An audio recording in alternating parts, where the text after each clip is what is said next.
60 বছরের বৃদ্ধ 6 বছরের শিশুকে দর্শন করছে। শিশুটাকে দর্শন করা হয়েছে, তার জন্য পাবলিকে এই ঘরটা ভাঙচুর করেছে আর কি। 6 বছরের এক কন্যা সন্তানকে 60 বছরের এক বৃদ্ধ যে অপকর্মটি করেছেন, এই সেই ঘরে আপনারা কি চান সবাই বলেন একসাথে? কার ফাঁসি চান? আব্দুল্লাহের।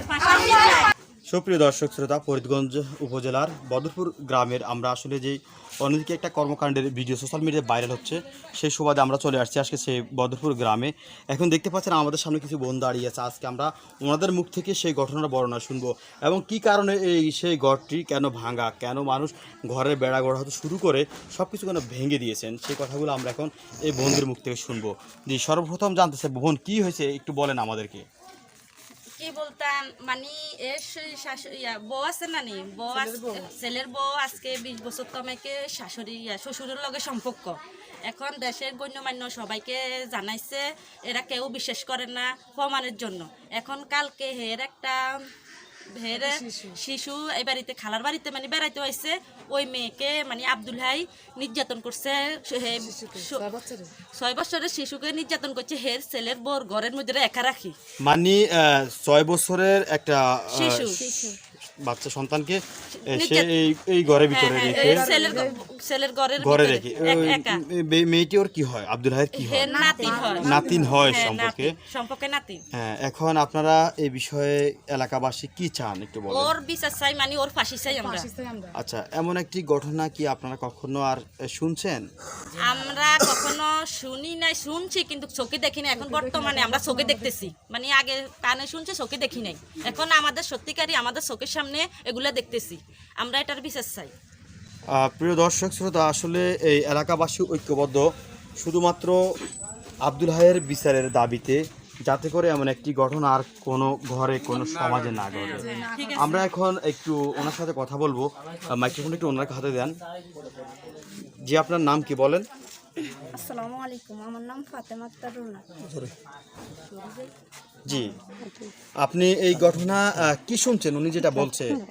জি, সব ঘটনাই সত্য। জি। এখন এই ঘটনা ঘটছে কয়টার দিকে? কালকে 10:30 বা 11টার দিকে। তো এই যে ঘর দুয়ার কেন ভাঙচুর করছে একটু আপনার কাছ থেকে জানতে চাই আমরা। পাবলিকে ভাঙছে, ওর নাতিনের সাথে এই ঘরে একা ছিল বা ওনাকে ওই। আসলে আমরা আরেকটা বিষয় জানতে পারলাম যে আসার পর এখানে এই আব্দুল হাইয়ের নাকি তার পুত্রবধূর সাথে নাকি তার অনৈতিক একটা সম্পর্ক ছিল। এটা কতটুকু সত্য? এটা অনেকটাই সত্য, যেটা এখন হয়েছে আর কি।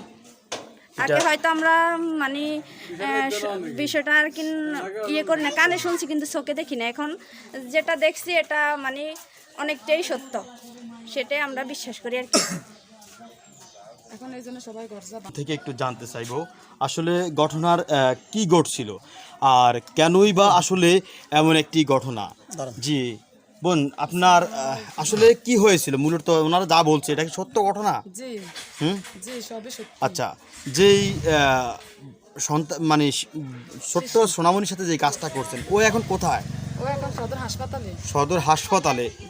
আর যে আব্দুল হাইয়ের কথা বলা হচ্ছে, সে আব্দুল হাই এখন কোথায়? সে এখন তো জেলে, পুলিশ কাস্টাডিতে আছেন। তো এখন আপনারা কি ওই বাড়ির মানুষ না আপনারা অন্য কোথা থেকে আসছেন?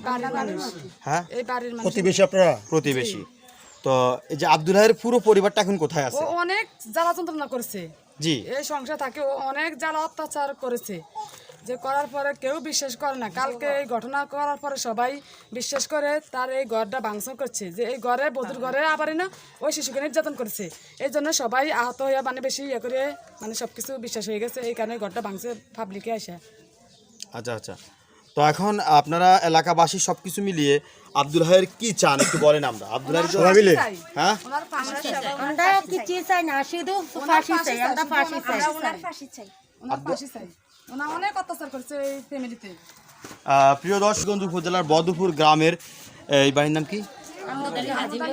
আহমদুল্লাহ হাজি বাড়িতে এমন একটি ঘটনা ঘটছিল গতকালকে, যে ভিতরে এখন প্রত্যক্ষদর্শী ওই বাড়ির প্রতিটি মানুষ এই মুহূর্তে সাক্ষী আছেন, কথা বলতেছেন।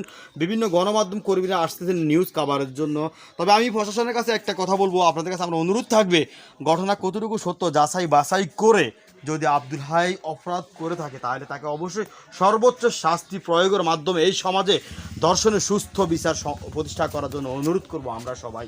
প্রিয় দর্শক শ্রোতা, আপনারা দেখতে পাচ্ছেন এলাকার সকল ভাই ব্রাদার, ছোট্ট ভাই হতে শুরু করে মায়েরা সবাই ঐক্যবদ্ধ এই মুহূর্তে, যে একটাই দাবি। আচ্ছা, যে তরুণীকে, যে ছোট্ট শিশুকে কাজটা করছেন, ওর বাড়ি কোথায়? ওর বাড়ির ঠিকানা হ্যাঁ, আচ্ছা যাও, ওটা আমরা আপাতত ওই বিষয়টা পরবর্তীতে মানে দেখোটা থাকুক। তো প্রিয় দর্শক শ্রোতা, ভালো থাকবেন, সুস্থ থাকবেন, ইনশাল্লাহ আমরা আবারও আসবো। কি হচ্ছে ঘটনার শেষ পর্যন্ত সেটা দেখার জন্য অবশ্যই আমাদের সবাইকে অপেক্ষা করতে হবে, যেহেতু এটা ডিজিটাল সময়, ডিএনএ টেস্টের অনেক কিছু ব্যবসা আছে। প্রশাসনিকভাবে সব কাজ শেষ করার পরে অবশ্যই আমরা সুস্থ সমাধান পেয়ে যাব। তো ভালো থাকবেন, সুস্থ থাকবেন, ইনশাল্লাহ। আল্লাহ হাফেজ।